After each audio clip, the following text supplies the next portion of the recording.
Hello and welcome back to our channel. So today in this video we are going to discuss about how you can find marketplace or fix your bug relating to find marketplace option in Facebook. So without wasting much of our time, let's get straight into the video. So first of all, you need to open your Facebook app.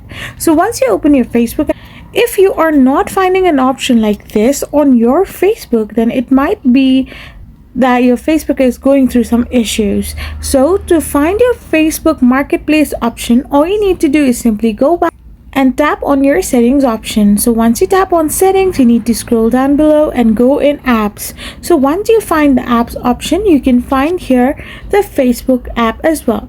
So once you have found the Facebook app, simply tap on it.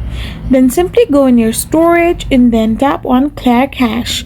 After you do this, you can simply open your Facebook and check if the marketplace option is available or not.